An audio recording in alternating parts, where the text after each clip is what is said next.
children in this project, they're all in their early childhood fundamental movement stages, ages 2 to 6. Something to note is the development of their attention and their cognitive ability. We'll show you the differences between the 3-year-olds and the 4-year-olds, but in our particular project, there weren't any differences between the boys and the girls, just throwing that out there at the beginning. You'll notice different reactions to the verbal cues, which Olivia will go over.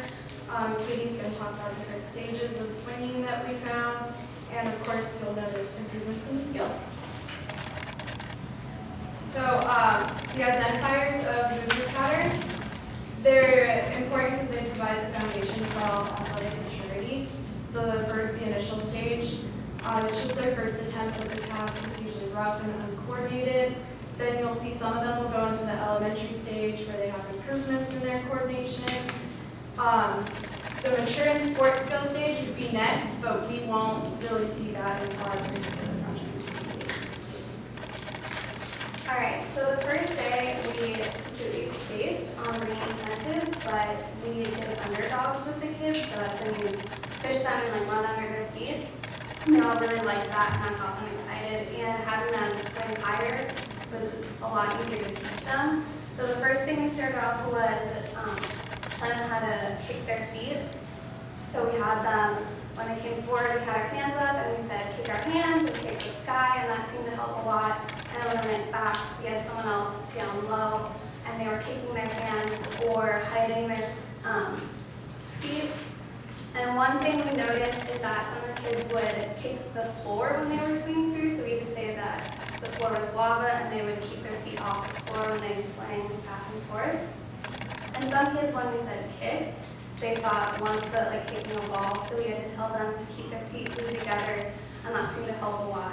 Another thing we noticed is that if they didn't get the kicking down, they weren't going to get the leaning, but if they did, just telling them to lean forward when they went backwards and lean backwards when they swing forward really helped, and they seemed to get it. So there's 8 stages of swinging. We only saw about the first 4 of those because beyond that it's more elementary, mature, sports skill, and beyond for maturity of the kids. So the first one is balance, and this is like, hey, do you want to go swing? And then they're taking the initiative to go and actually get onto the seat of the swing and balancing, just sitting and moving. They weren't able to propel themselves yet, and so they would literally wait for us to swing and push them. And also when we would tell them to move their legs, like with the verbal cues, realizing that they were kicking in like a bicycle motion, kind of kicking with one foot and then the other, and so telling them to glue their legs together. And then the second one is observation and trial and error. So this is like 2 kids swinging at the same time and one kid is watching the other while we are instructing the other kid.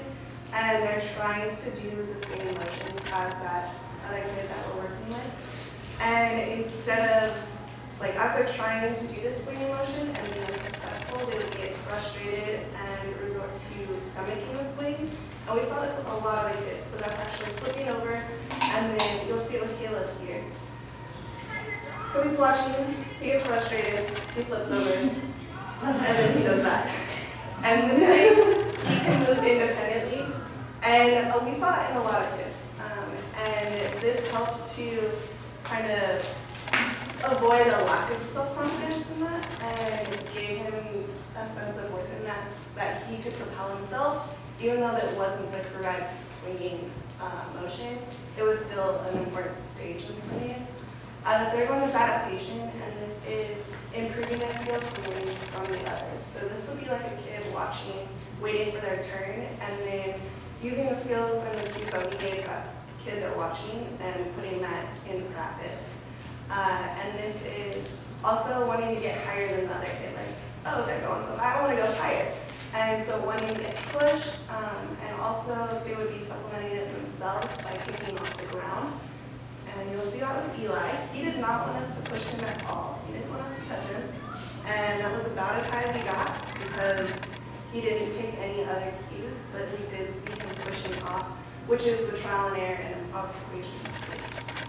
The fourth stage we saw was timing, and this was when they were able to nail all of the components of swinging, so kicking and lean and tucking their feet. but it was uncoordinated and unsynchronized, so they weren't actually able to adequately swing. They still needed help and cues, but they were able to perform the components of swinging, but it wasn't synchronized, so it wasn't successful. The other stages of swinging are demonstrating prowess, refinement, security, and experimentation. And these, we didn't see it all because that's more in elementary and maturing sports stages of swinging. So Olivia is our first 3-year-old, so we're going to watch her clip from day 1. You'll see that she really struggles with listening to more than one cue at a time. So we'll tell her to kick forward, and she'll do that, but then when we tell her to kick back, she'll kick back and only do that. She couldn't do both of them at the same time, and so this is just a really good example of over-exclusion. She can only focus on the one at a time. It also shows that the myelination of her nerves is not fully developed yet, as she has a delay in her responses to the cues. And then we'll go on to her next clip. So this is day 2, and she looks like she's going to get it, and then she just stays in the initial stage, and she just really just stays there. Okay, so the next kid, our next 3-year-old is Dean. He did a little better than Olivia. So here's him on day 1. He threw a kick and he immediately went to the bicycle motion, kicking us in the face. Once we told him to keep his feet glued together, he did a lot better. He started getting the pumping, so he would come bring his feet forward and bring them back. There's one on day 2. He didn't need as many verbal cues this day. On day 1, he had to tell him constantly what to do. He did get the body lean on the forward swing, but he didn't move forward as much, going backwards. So he moved a little bit from the initial stage into the elementary stage, but not a ton. Okay. So in the brain, the cerebellum, it's the part of the brain that controls timing, coordination, and balance as well. And then the cerebral cortex, it's in charge of thinking and reasoning. And these 2 parts of the brain are not fully developed until age 4. So training and development transcends maturity. So with our 4-year-olds, we're going to see a lot more progression there. They were more focused and listen better to our verbal cues and instruction. But with our 3-year-olds, they were not really ready for that kind of training because their brains were not truly fully mature yet. So our first 4-year-old, Julia, this is her on day 1. So Julia, we're giving her a lot of verbal cues. She has a little bit of a lean, not much, but she's very much getting the pumping down. Then on day 2, Julia has much better lean when she comes forward. She's called backward lean. And we're still giving her cues as well. And then on day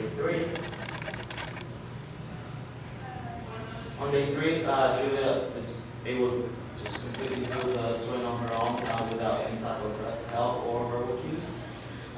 She still doesn't have much of a forward lean, but her lean is there. And then Jacob, our second 4-year-old. This is him on day 1. As you can see, he has some trouble at first keeping his feet together, and he doesn't have really much of a lean. So we're giving him a lot of verbal cues. And then on day 2, Jacob could pretty much do the swing on his own as well. He's still receiving a little bit of cues, and he's still missing a little bit. He's still missing a lean, but he's got somewhat of a backwards lean when he comes forward as well. So there's a lot more benefits to swinging besides just being a fun pastime. This is an important skill in gross motor development. And it also aids in their cognitive development, so when they use their imagination and dramatic play. So So we saw that a lot. Some of the girls pretended they were cats. And so we had to kind of go along with that because they didn't want to participate unless we participated in that dramatic play too. So we had to like hide your paws or like kick my paws with your paws and stuff like that. And it helped them create a mental image that was outside of just swinging on a swing set. A lot of other popular imagination games with that would be being pilots or astronauts, swinging, any kind of imagination where you're swinging, swinging on vines like George of the Jungle, stuff like that. And this creates a mental picture and also helps in their development of their vestibular coordination, and that's so their development in their ears for their balance, proprioception, knowing where they are in space, and then their visual perception. So further in the stages, like what I talked about earlier, one of the stages is jumping off of the swing, and that is when they visually perceive that they're a safe distance from the ground. And so that was too advanced for the level that they're at right now. But further along, that visual perception will develop more, and then they'll start to jump off the swing. So our overall assessment, for the initial assessment, when we first arrived for the first day, we were expecting our kids kind of to already know how to swim, just because we thought it was such like an elementary skill. But as we found out, nearly none of them knew how to swim. And with our 4-year-olds, especially, like the majority of them were unfocused. They just wanted the underdog, and then they just keep going with the underdogs, and didn't really follow instructions too much when it came to the leg pumps. And then our final assessment. So